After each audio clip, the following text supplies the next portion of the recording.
Hey y'all, I'm back with another DIY embellishments video, and this time I'm going to be focusing on just circle shapes. So I'm going to start by sharing with you the products that I'm using.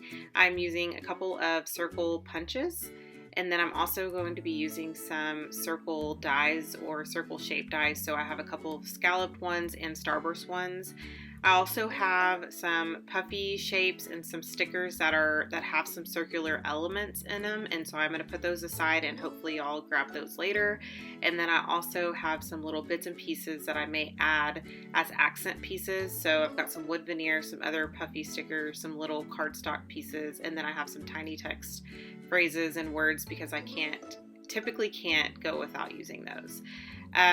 So I'm going to go ahead and get started by using some of the same scraps that I used in my last video, and I'm going to start with this Big Shot or Big Kick machine, and I have the circular dies that I'm going to be punching through.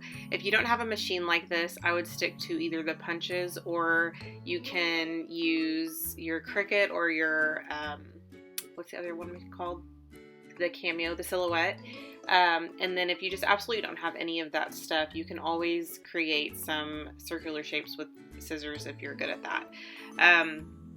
Okay, so the next thing that I'm going to do now that I have those cut out is I'm going to take my punches and I'm going to start punching through some of the scrap papers. A couple of tips for you guys so far is that you don't want to pull out too many punches, number one, and you don't want to pull out too many of the dies.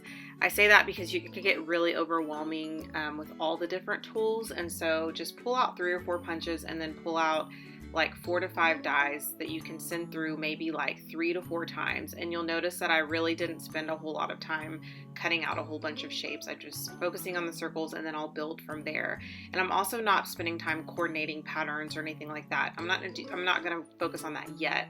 I'm going to pull all of the shapes or all of the circles that I've just cut. I'm going to go ahead and start organizing them at this point. So what I'm going to do is, I guess in theory, lay all of the base pieces down, and so anything that's going to be like my bottom layer, I'm going to go ahead and lay that up at the top because I want to be able to see those first. And then the other ones I just kind of have scattered around, and I'm just going to start playing with them here and there.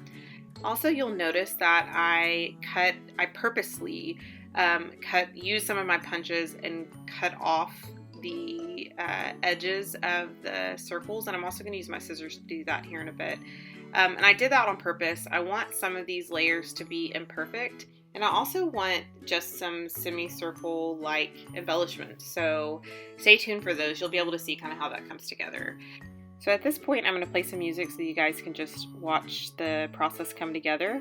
I hope you guys enjoyed this video. Let me know if you did by giving me a thumbs up or leaving a comment or both, and I will talk to you guys soon. Bye.